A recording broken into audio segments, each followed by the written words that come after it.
Hello student, आज हम इस वीडियो में पढ़ेंगे half life of zero order reaction. इससे पहले हमने शून्य कोटि की अभिक्रिया के लिए वेग स्थिरांक का व्यंजक पढ़ा, उसका निगमन कैसे किया जाता है। तो चलिए स्टार्ट करें। शून्य कोटि की अभिक्रिया की अर्ध आयु, ठीक है। तो एक नया शब्द आपके लिए आया है क्या, हाफ लाइफ। तो हाफ लाइफ क्या होता है, सबसे पहले हमें ये जानना होगा। मान लीजिए कि ये कोई रिएक्शन है आपका, ए गिव्स बी। ए यहाँ पर क्या है, आपका रिएक्टेंट है, ठीक है। ये आपका क्या है, रिएक्टेंट। रिएक्टेंट से आपको प्रोडक्ट यहाँ पर मिल रहा है। तो मान लीजिए कि स्टार्टिंग में इसका 100 मोल आपने लिया, तो प्रोडक्ट आपको 0 मिलेगा। जैसे जैसे समय आपका बीतता है, ठीक है, मान लीजिए t बराबर आपने यहाँ पर 0 सेकंड लिया है, और फिर t के बाद हमने यहाँ पर ले लिया, मान लीजिए कि 80 सेकंड है। 80 सेकंड में इसका 80 मोल बच रहा है, 20 मोल खर्च हो गया। उसके बाद फिर t बराबर जब 40 सेकंड आ रहा है, तो इसकी जो मात्रा है मान लीजिए कितनी है, 50 मोल है। तो कहने का मतलब ये है कि स्टार्टिंग में इसका 100 मोल आपने लिया इस पदार्थ का, ठीक है। तो जैसे जैसे अभिक्रिया चलेगी समय के साथ साथ, तो समय के साथ साथ सांद्रता में क्या होती है, कमी आती है। तो वह समय जिसमें अभिकारक पदार्थ अपनी प्रारंभिक सांद्रता का आधा रह जाता है, ठीक है। जैसे स्टार्टिंग में 100 मोल थे ना यहाँ पर, तो आपने देखा 0 सेकंड में 100 मोल है, लेकिन जैसे ही आपका 40 सेकंड हो रहा है, तो 40 सेकंड में इसकी जो मात्रा है कितनी हो रही है, 50 मोल हो रही है। तो ये जो 40 सेकंड आपका है, यही इसका हाफ लाइफ कहलाता है, हाफ लाइफ। तो हाफ लाइफ को अगर हमें डिफाइन करना हो तो हम कह सकते हैं कि वह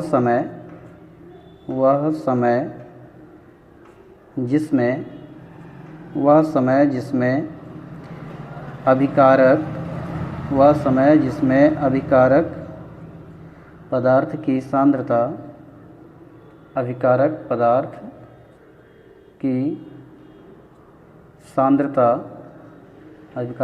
की सांद्रता अपनी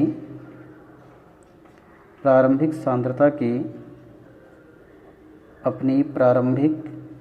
सांद्रता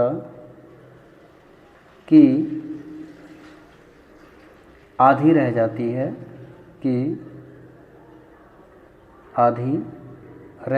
है, अर्ध आयु कहलाता है, ठीक है। अर्ध आयु कहलाती है। तो ये आपका अर्ध आयु का परिभाषा हो गया, जिससे आपको याद होना चाहिए कि अर्ध आयु हमें क्या बतलाता है और क्या है अर्ध आयु, ठीक है। चलिए, अब ये अर्ध आयु हो गया। अब हम क्या करेंगे, शून्य कोटि की अभिक्रिया की अर्ध आयु हम गणना करेंगे कैसे होता है। तो यहाँ देखो, for first order reaction,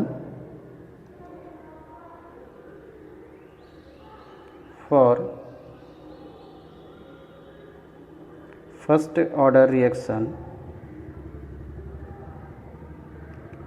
order reaction के लिए, सॉरी फर्स्ट नहीं, यहाँ गलती हो गया, जीरो ऑर्डर रिएक्शन के लिए हम जानते हैं क्या होता है, जो वेग स्थिरांक होता है, ठीक है। वेग स्थिरांक का मान आपको पता है, के बराबर x/t होता है, या यहाँ से आप जब t निकालोगे तो t बराबर कितना, x/k, ठीक है। ये k आपका यहाँ आ जाएगा, t ऊपर चले जाएगा, t यहाँ, k यहाँ, पक्षांतर करने पर t का मान कितना आ गया, x/k आ गया। अब इसके बाद हम आगे बढ़ते हैं। देखो, अब अर्ध आयु है, तो अर्ध आयु काल के लिए आप यहाँ मानेंगे माना t बराबर क्या, t हाफ जो कि अर्ध आयु है, क्या है, अर्ध आयु। और यहाँ जो सांद्रता है x आपका a/2 मान लीजिए इसको। स्टार्टिंग में अगर इसका a मोल है, ठीक है, यहाँ पर जैसे a है तो यहाँ पर x हो जाएगा, सॉरी यहाँ पर 0 मोल हो जाएगा प्रोडक्ट, तो x की वैल्यू a/2 हो जाएगी, प्रारंभिक सांद्रता की आधी, ठीक है, a/2। तब हमारे पास क्या जो आपका व्यंजक जो मिलेगा वो क्या मिलेगा, देखें t का मान क्या है आपका, t हाफ, और x के जगह पे आपको a/2 रखना है बटे k, ये 2 नीचे आ जाएगा तो a/कितना 2k।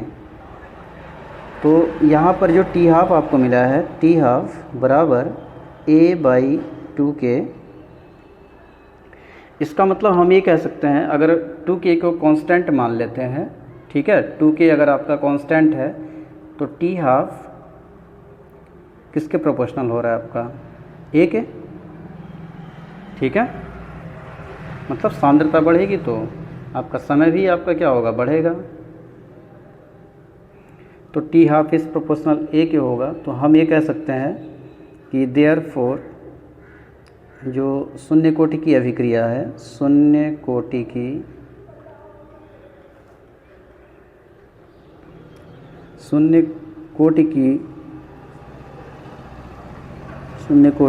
अभिक्रिया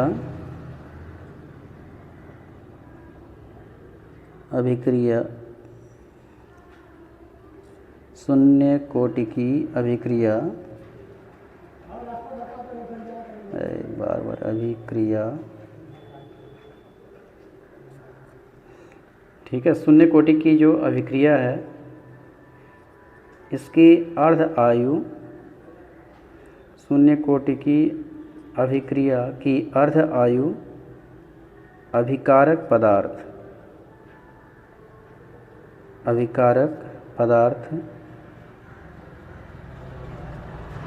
की सांद्रता पर निर्भर करती है, ठीक है, सांद्रता पर निर्भर करती है। तो ये स्पेशली यहाँ पर इस चीज़ को ध्यान में रखना है आपको कि जो अभिकारक पदार्थ है, ठीक है, अभिकारक पदार्थ की जो सांद्रता है, या हम कह सकते हैं शून्य कोटि की जो अभिक्रिया है वह, शून्य कोटि की अभिक्रिया की जो अर्ध आयु है वह अभिकारक पदार्थ की सांद्रता पर निर्भर करती है, क्योंकि यहाँ पर जो टी हाफ है ये डायरेक्टली प्रोपोर्शनल a के है, तो इसमें सांद्रता का एक पद आया है, ठीक है, तो सांद्रता पर ही ये निर्भर करता है, कौन, अर्ध आयु, किसके लिए, शून्य कोटि की अभिक्रिया के लिए। चलिए आगे बढ़ते हैं। अब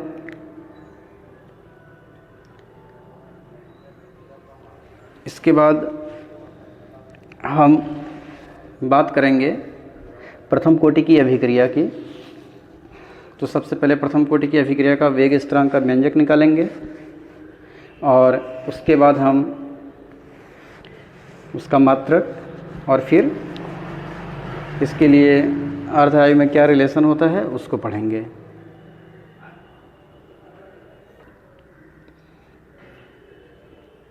अब है इसके बाद फर्स्ट ऑर्डर रिएक्शन, प्रथम कोटि की अभिक्रिया। तो प्रथम कोटि की अभिक्रिया क्या होती है, ठीक है, जैसे सेम आपने जीरो ऑर्डर रिएक्शन पढ़ा था वैसे ही आपका प्रथम कोटि की अभिक्रिया भी होगी। तो हम यहाँ पर ये कह सकते हैं सबसे पहले कि प्रथम कोटि की अभिक्रिया क्या है, वह अभिक्रिया, ठीक है, वह अभिक्रिया जिसमें अभिक्रिया का जो वेग है, ठीक है, अभिक्रिया का वेग, वह अभिक्रिया जिसमें अभिक्रिया का वेग अभिकारक पदार्थ की अभिकारक पदार्थ की सांद्रता के अभिकारक पदार्थ की सांद्रता के प्रथम घात के समानुपाती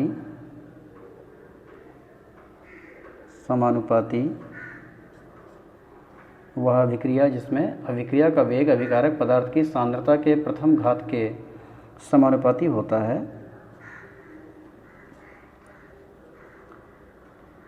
प्रथम कोटि की अभिक्रिया कहलाती है। ठीक है, प्रथम कोटि की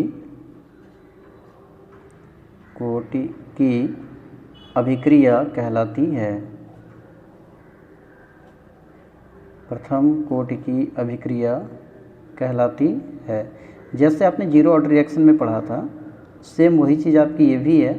जीरो ऑर्डर रिएक्शन में क्या होता है आपका कि अभिक्रिया का जो वेग है वह अभिकारक पदार्थ के सांद्रता के शून्य घात के समानुपाती होती है, जबकि यहाँ पर आपसे क्या कहा गया है प्रथम कोटि के लिए, तो यहाँ पर जो अभिक्रिया का वेग होगा वह प्रथम घात के समानुपाती होता है अभिकारक पदार्थ के सांद्रता के।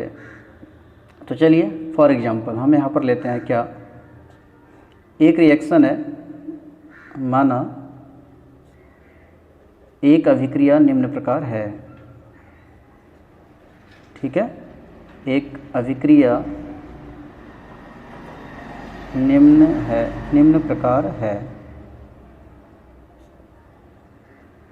क्या है कि ए है, ए से आपका बी बन रहा है। ए यहाँ पर ये आपका क्या है, रिएक्टेंट है ए, और बी आपका प्रोडक्ट है। तो इस स्थिति में देखो जो रेट ऑफ रिएक्शन होगा, ठीक है, यहाँ पर मैं एक चीज़ और लिख दे रहा हूँ कि जब समय आपका जीरो है तो उस वक्त जो रिएक्टेंट हैं आपके, रिएक्टेंट के ए मोल हैं और प्रोडक्ट आपको जीरो मिलेगा। और जब टी बराबर 30 समय ले रहे हैं आप, तो उस वक्त सांद्रता में क्या होगी, कमी आएगी। तो वो x हम कमी को दर्शा रहे हैं, तो a माइनस एक्स मोल यहाँ पर कमी हो रही है x की, तो प्रोडक्ट आपको x मोल मिला। ये क्लियर है? तो चलिए अगर ये क्लियर है तो अब आगे बढ़ते हैं। अब हम क्या करेंगे, रेट ऑफ रिएक्शन की गणना करेंगे। ठीक है, रेट ऑफ रिएक्शन क्या होता है, तो देखो रेट ऑफ रिएक्शन हम जानते हैं कि rate of reaction is directly proportional किसके होता है, अभिकारक पदार्थ की सांद्रता के, अर्थात ए है यहाँ पर, ये जो रिएक्टेंट है क्या है, ए है, और इसकी पावर एन। ठीक है, एन क्या है, कोटि को प्रदर्शित करता है। अगर जीरो ऑर्डर है तो यहाँ शून्य लगा देंगे, प्रथम है तो 1 लगाएंगे, दो और द्वितीय कोटि है तो 2 लगा देंगे। तो चलिए आगे देखिए, रेट ऑफ रिएक्शन है तो इसको आप dx/dt भी तो बोल सकते हैं। dx/dt is directly proportional a की पावर n। अब देखेंगे आप प्रथम कोटि की अभिक्रिया के लिए, या पहले आप इसको एक काम और कर लें,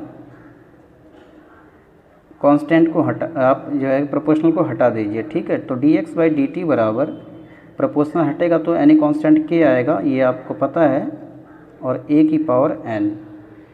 अब इसके बाद फॉर फर्स्ट ऑर्डर रिएक्शन, ठीक है, प्रथम कोटि की अभिक्रिया के लिए आप जानते हैं कि n की वैल्यू क्या होगी, 1 होगी। तो यहाँ पर आप कह सकते हैं कि dx/dt बराबर k और a की पावर 1। ठीक है, अब देखें dx/dt बराबर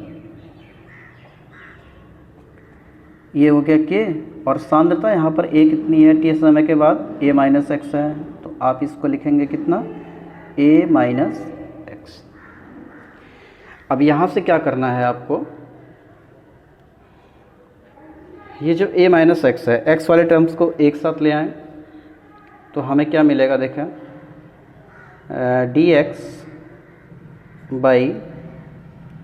ए माइनस एक्स दिस इक्वल के डी टी, डी टी का मल्टीप्लाई यहाँ हो जाएगा। अब हम क्या करते हैं, इसके बाद दोनों पक्षों का समाकलन करेंगे। दोनों पक्षों का समाकलन करने पर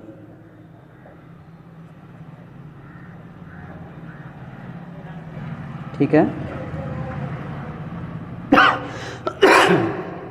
तो जब इसका समाकलन करेंगे आप, ये समाकलन का चिन्ह होता है dx by A minus x this equal के डी टी।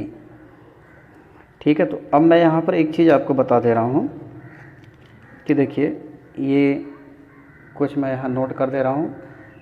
मैथ का फार्मूला होता है, समाकलन जो है आपका मैथ में है, तो मैथ में एक सूत्र होता है, पहला dx अगर हो तो dx की वैल्यू x होती है, ये आपको पता है, ये शून्य कोटि में आपका यूज हुआ भी है। और एक होता है यहाँ पर इस तरीके से कि dx बाई एक्स, तो dx बाई एक्स की वैल्यू क्या होती है, log बेस ई एक्स। ऐसे ही अगर ये y के रिस्पेक्ट में है तो आपका y का मान y आएगा, यहाँ पर z है तो z आएगा। तो यहाँ पर हम देख पा रहे हैं क्या है, a माइनस एक्स। अगर मैं इसको a माइनस एक्स मान लूँ, किसको, a माइनस एक्स को, अगर हमने इस x के जगह पे क्या रख दिया, a माइनस एक्स रखा, तो हमारा क्या आएगा यहाँ पर log बेस e, और x के जगह पे a माइनस एक्स हो रहा है। ठीक है, तो हमने जैसे अभी बताया कि dx का मान x हो गया, integration of dx by x की जगह पे क्या होता है, log बेस ई एक्स होता है। और अगर हमने x के जगह पे a माइनस एक्स ले लिया तो यहाँ पर x की जगह पे क्या आ जाएगा, a माइनस एक्स आ जाएगा। तो उस स्थिति में अब क्या हो जाएगा, देखें, जब इसका आप समाकलन करेंगे तो dx by a minus x को log लिखेंगे, log के फॉर्म में, तो log E x sorry a minus x. ठीक है, यहाँ पर क्या हो जाएगा, log ये हो जाएगा आपका log e ब्रैकेट के अंदर a माइनस एक्स। ठीक, इसका आ गया डिफरेंस, इसका इंटीग्रेशन तो इतना आ गया। लेकिन अब एक चीज़ और ध्यान में रखना है आपको कि यहाँ पर पहले तो आपने इसका समाकलन किया, उसके बाद ये x तो था नहीं, जैसे dx बाई एक्स रहता तो हम यहीं पर स्टॉप कर देते, लेकिन यहाँ पर x के जगह पे क्या है, a माइनस एक्स हमने माना है। तो हम क्या करते हैं, इसके बाद ये जो d बाई डी एक्स, ये जो a माइनस एक्स है, इसका हम क्या करते हैं, समाकलन निकालते हैं, वो अवकलन निकालते हैं। ठीक है, डिफरेंशिएशन करते हैं इसको। तो तो अवकलन में क्या होता है कि जो कांस्टेंट राशि होती है उसका जो डिफरेंशियल होता है 0 होता है। ठीक है, और ये जो x है इसका आपका 1 हो जाता है। ठीक, तो -1 आता है, तो वही -1 जब आप इसका डिफरेंशिएशन करेंगे तो -1 आएगा, और -1 क्या होगा आपका, आगे से यहाँ पर चिन्ह क्या लगा देंगे, माइनस का, तो आपको मिलेगा minus log e a minus x बराबर के कांस्टेंट है, आपको पता है, बाहर आ जाएगा, और यहाँ पर बचेगा इंटीग्रेशन ऑफ dt। dt की जगह पे आप जैसे यहाँ इंटीग्रेशन ऑफ dx है, dx को आपने x लिखा तो यहाँ क्या लिखेंगे, t लिखेंगे, प्लस एनी कांस्टेंट i। अब देखिए इसके बाद इतना आपका हो गया, इसको आपने इक्वेशन फर्स्ट मान लिया। अब आप लिखेंगे कि व्हेन आपका t 0 है अगर, ठीक है, समय जब 0 था तो प्रोडक्ट भी आपका क्या था, 0 था। तो अगर t 0 है तो x की मात्रा भी कितनी है, 0 है। देयरफॉर फ्रॉम इक्वेशन फर्स्ट, समीकरण फर्स्ट से देखें क्या होगा। अब समीकरण फर्स्ट में जब ये मान रखेंगे आप तो आपको मिलेगा माइनस log बेस e, और a माइनस एक्स के जगह पे 0 रखा आपने, और ये k हो गया इंटू एक्स के t आपका भी क्या है, 0 है, प्लस i। तो यहाँ से जो i की वैल्यू आएगी वह कितनी आएगी, ये तो पूरी क्वांटिटी 0 हो जाएगी। ठीक है, केवल इतना ही तो बचेगा, तो आप इसको लिख सकते हैं कितना, माइनस लॉग ई ए। ठीक है, अगेन इक्वेशन फर्स्ट। अब फिर आप इक्वेशन फर्स्ट में इस वैल्यू को जब आप रखेंगे तो ये हो जाएगा कितना, माइनस का log base E A minus x, this equal के टी, और आई है, आई के जगह पे क्या है, माइनस लॉग ई ए है, तो माइनस लॉग ई ए। इस माइनस लॉग ई ए को आप यहाँ लाइए तो क्या मिलेगा आपको, देखो ये प्लस हो जाएगा ना, जब यहाँ आएगा तो ये हो जाएगा प्लस, तो लॉग ई ए प्लस में और minus log E A minus x, this equal आपका के टी हो जाएगा। ठीक है, अब इसके बाद देखो, अब हम क्या करते हैं, हमारा आया है लॉग इतना,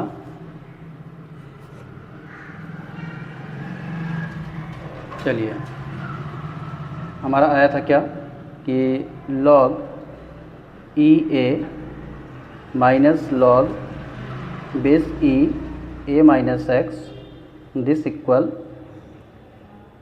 कितना, के टी, ये हमने निकाल दिया है। अब इसके आगे क्या होगा देखो, ठीक है, आप जानते हैं, अगर आप थोड़ा भी मैथ वगैरह जानते होंगे तो आपको पता होगा। ठीक है, लॉगरिथम का सूत्र होता है, हम जानते हैं कि log m minus log n बराबर किसके होता है, लॉग m बटे n के। ठीक है, ये एक फार्मूला है, ये सूत्र है हमारा, जिसे आपको याद रखना पड़ेगा। ठीक है, तो ये छोटी छोटी चीज़ें जो हैं वो आप लोग याद रखें सभी लोग, तो आसानी से आपको समझ में आ जाएगा। अब जब ये सूत्र आप इसमें लगाएंगे तो देखो, m के जगह पे ये m है ना, m के जगह पे a है, n के जगह पे ये है, और इस रूप में जब आप लिखोगे इसको तो ये हो जाएगा लॉग बेस ई a बटे कितना हो जाएगा, ये a माइनस एक्स, ये m ये n, तो log m बटे n हो गया। तो this equal k into T, यहाँ से जो वेग स्थिरांक है k की वैल्यू आप निकाल सकते हैं, कितना हो जाएगा 1/t, और log बेस e a बटे a माइनस एक्स। तो ये एक तो सूत्र आपको ये मिला वेग स्थिरांक का। ठीक है, अगला सूत्र क्या हो सकता है, देखो हम इसमें क्या करें, बेस को चेंज करते हैं। ठीक है, इसी में चेंज कर दे रहे हैं बेस को, आधार यहाँ पर e की जगह पे क्या एक्सपोनेंशियल है, हम यहाँ पर आधार 10 ले रहे हैं, तो 10 लेने पर क्या होता है, 2.303 से मल्टीप्लाई कर देंगे बाई t, और लॉग बेस e है तो e की जगह पे 10 लिख देंगे आप। ठीक है, और a बटे a माइनस एक्स। तो ये आपका प्रथम कोटि की अभिक्रिया का जो वेग स्थिरांक है उसका व्यंजक है। ठीक है, ये वेरी मोस्ट इम्पॉर्टेंट है आपके लिए, क्योंकि इससे जो भी आपके न्यूमेरिकल आएंगे सब इसी से आते हैं। ठीक है, प्रथम कोटि की अभिक्रिया से ही आपका न्यूमेरिकल ज़्यादा पूछा जाता है एग्ज़ाम में, इसलिए इसे हमें याद रखना ज़रूरी है। अब ये तो आपका हो गया। ठीक है, हमने यहाँ पर सब देखा कि प्रथम कोटि की अभिक्रिया का वेग जो व्यंजक है यही है, तो हम यहाँ पर लिख सकते हैं उपरोक्त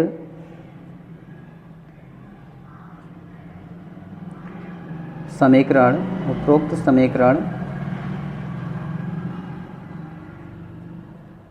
को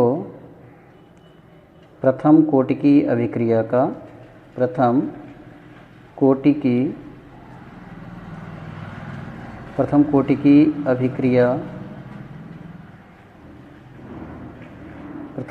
अभिक्रिया का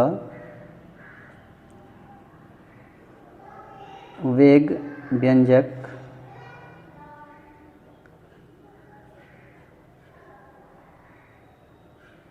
ठीक है, वेग स्थिरांक लिख दीजिए, ठीक है, वेग स्थिरांक व्यंजक कहते हैं।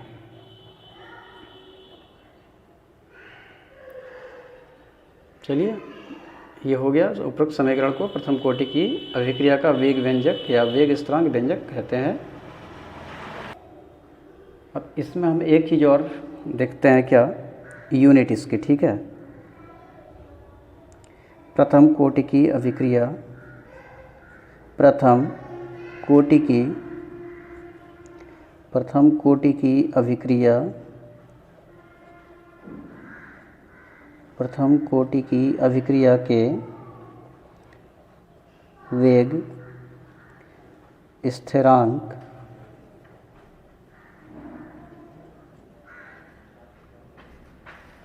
प्रथम कोटि की अभिक्रिया के वेग स्थिरांक का मात्रक क्या होता है, ठीक है। यूनिट इसकी क्या होती है उसको देखते हैं।